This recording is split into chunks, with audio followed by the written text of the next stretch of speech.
Hey everyone, welcome back to my channel and my Great Outdoors series. This has to be one of my absolute favourite chuck it all in techniques ever.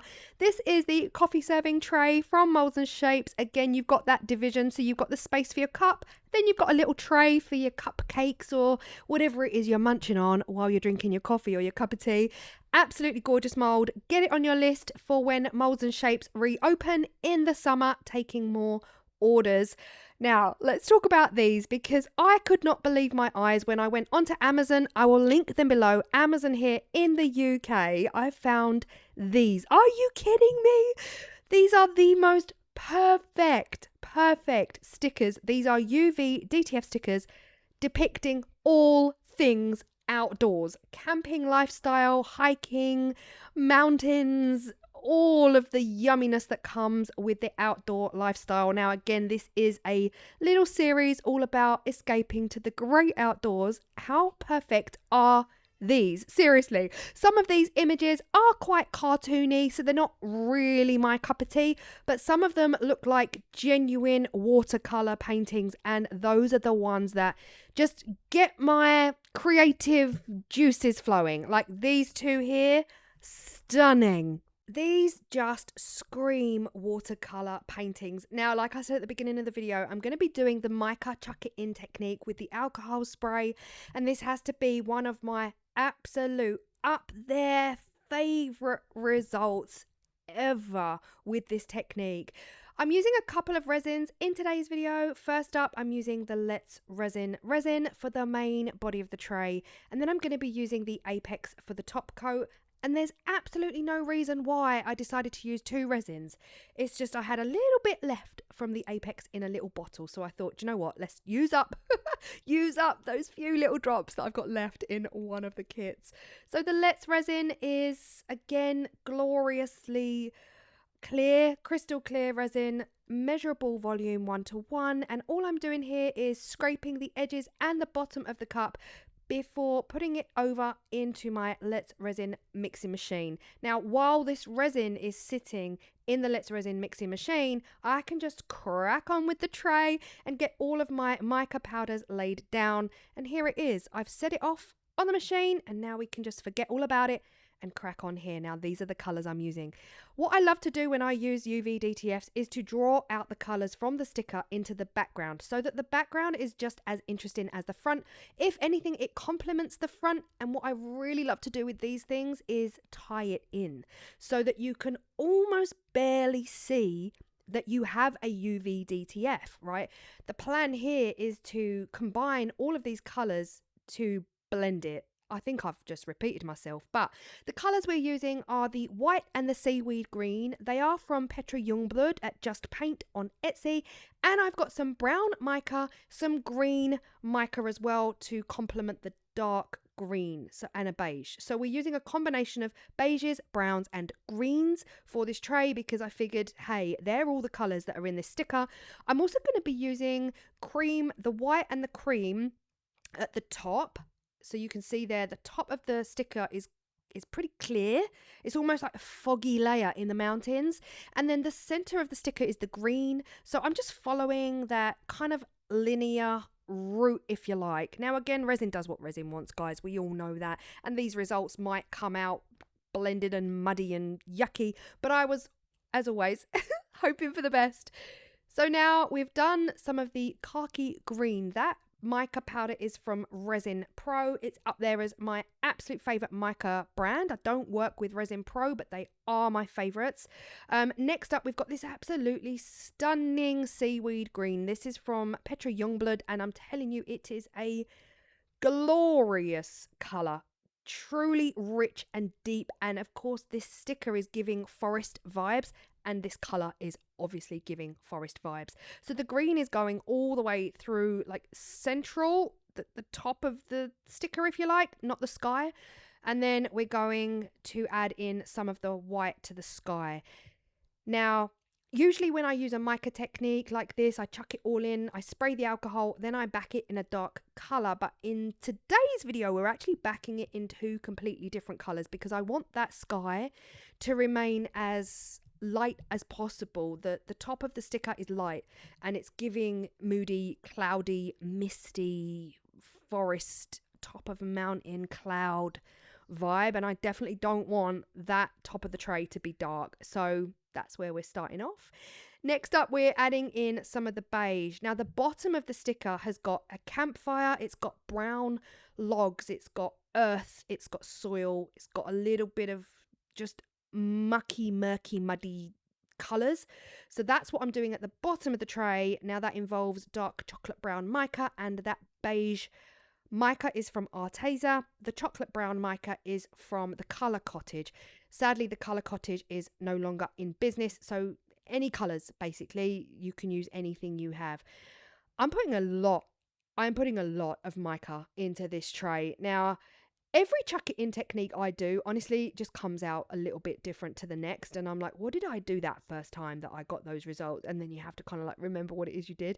But I figured like I'll just put quite a lot in here to make sure that whatever happens, however much movement there is with the resin, that the colours are still going to remain. And we're still going to get that muddy, earthy bottom and that green going into the white at the top. So the last thing I did off camera, because it was just a sporadic thing, I grabbed a blue and I thought, do you know what? Let me just dab a couple of little blue dots in there to give the hint that the sky is blue beyond the clouds, and just see how that comes out. I didn't put too much in because, again, there's no blue in this sticker whatsoever, but I thought, what's the harm? Like, what's the worst that could happen? So I've mixed my resin and I've just poured out into 2 cups. In the big cup, of course, we've got the green. That's going to be the majority of the body of the tray. And then in the left cup, we've got the beige. I'm pouring beige onto the background of the white powder. Now, I can't remember, because this was filmed a little while ago, I can't remember if I ended up adding beige powder into the tray. I'm not sure I did, but hey ho. I always get ahead of myself on voiceovers. Back to this now. If you are new here, hello, this is the Mica Chuck It All In technique. Okay, so I didn't add any beige to the sky on this. I actually just added it in the background liquid. It's time to spray with alcohol. Now, what you want to do here is you want to spray ample sprays, and it's usually, to me, honestly, it's usually between 15 and 20 sprays. You don't want to pour the alcohol in. You don't want the mica floating in a sea of alcohol. You just want enough to see the colours start to merge, start to get murky, start to blend on their own prior to pouring the resin. I have done this in the past where I've allowed all of this to completely dry out, allow that alcohol to evaporate, and then you're just left with dried mica.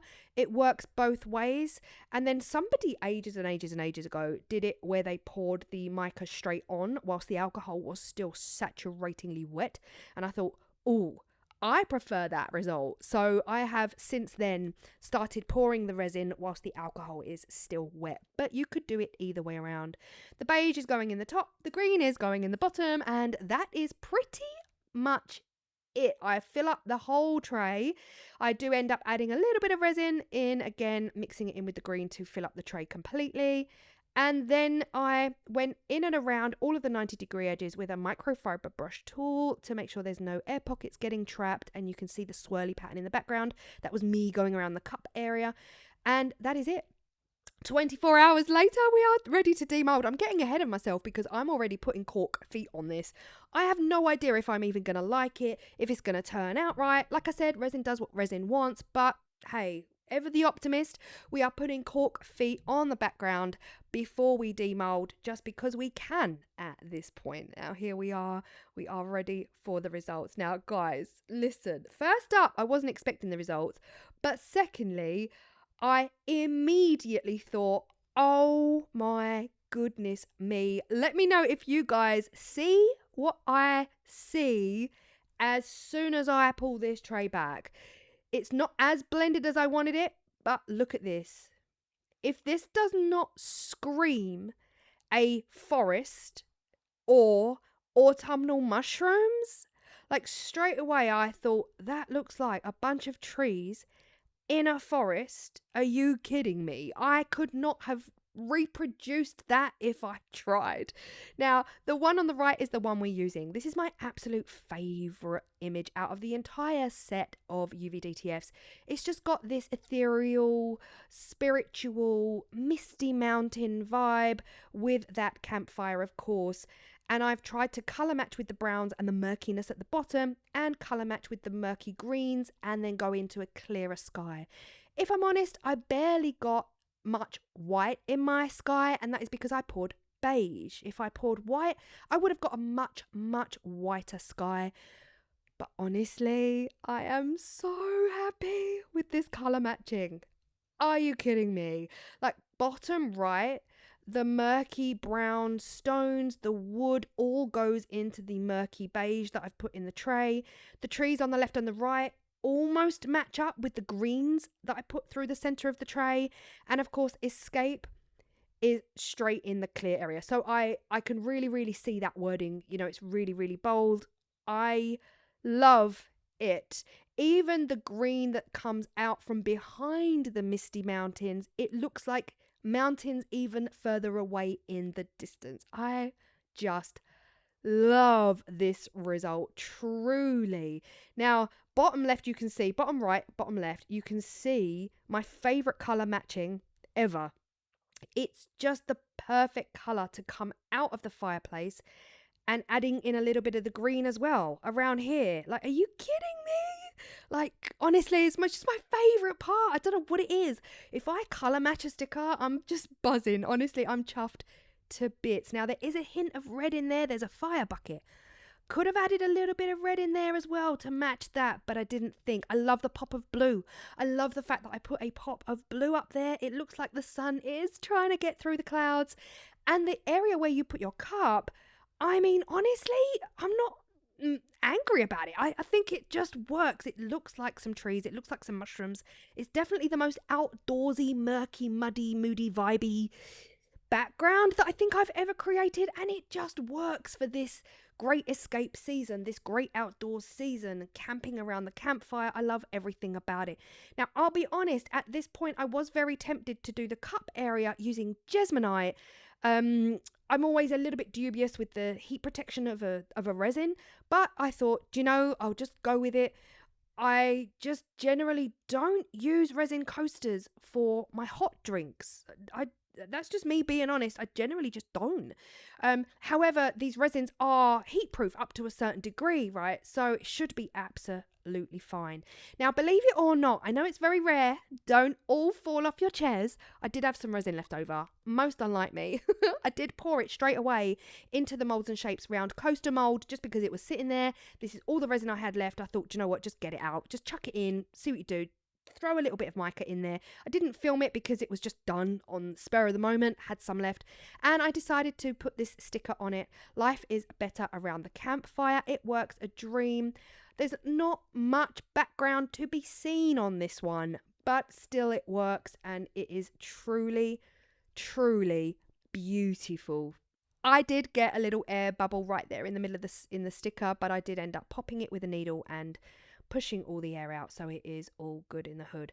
The other thing I was thinking about doing, let me know if you would do this, guys, or if you just would not do this, but in the coffee mold, there is that coaster section. I have got round cork stickers around the same size. I was considering whether or not I just stick down self-adhesive round cork coaster, like, so you would stick that into the coaster area so that you then have a cork bottom.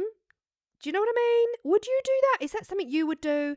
Now, the thing is to remember about epoxy resin. If you are using epoxy resin for a coaster that you expect to be able to put a hot cup of tea and a hot cup of coffee down on, it needs to be a clear layer. In order for you to get the full benefits of the heat proof nature of an epoxy resin, it has to be a clear top coat. You can't add mica, alcohol inks, resin dyes, resin pastes and pigments into resin, pour that, cure that, and expect that to then have the same heat proof properties that come on the instructions. right? It doesn't work like that, because if you are adding any colorant whatsoever to your epoxy resin, it diminishes the heat resistant nature of that epoxy resin.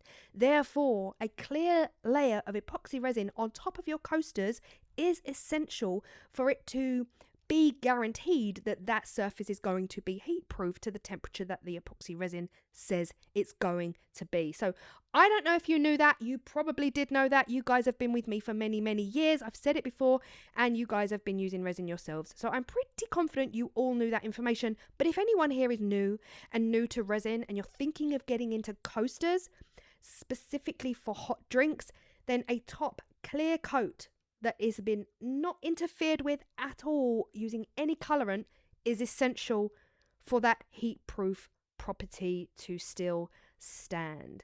Considering my brain is utterly mush right now, that was quite an articulate sentence. Oh my gosh. Anyway, a very nice thin layer top coat has gone on the tray and the coaster section, and now we're top coating the coaster as well, just to finish them off. And guys, I have to say, this tray is one of my favorites, and I feel like this tray is also going to be a love it or hate it. Not everyone's going to find it is their cup of tea, but I just love the grungy, moody, murky blend of all those colors together. And it's also screaming autumnal, because, oh guys, if you are in the UK, good luck is all I can say. Good luck for the next week, where we are due to be hitting temperatures of between 30 and 38 degrees in London next week, guys. Stay safe, stay indoors, close those curtains, close those windows, get the fans in your faces. If you are lucky enough to be in the UK with air conditioning, I am so jealous. We are definitely investing in some air conditioning units in the next year. I said it last year. I said it the year before, actually, when we hit 40. But I am definitely doing it this year, because the next week is going to be probably the hottest week on record so far. Ay. Stay safe, stay hydrated. Don't go camping in this heat, because sleeping in a hot tent in this weather is not the one. I hope you love this as much as I do. Oh, it's giving. Do you know what it's giving? Oh, the background is giving Twilight, isn't it? If anyone has seen Twilight, has anyone seen the TikToks where people do that music? It is so giving Twilight Forest, murky, misty vibes. I love this one. Let me know if you feel the same way I do, or if this is just not your cup of tea at all. I will see you all in the next video. Thank you for being here. Thank you for watching. I hope you feel inspired. Even if you don't want to use a UV DTF and you want to use Cricut Design Space, vinyl decals, and you enjoy the chuck it all in technique, it is absolutely one of my favorites. You never know what you're going to get. It's almost like Christmas every day. I will see you all in the next video. Bye.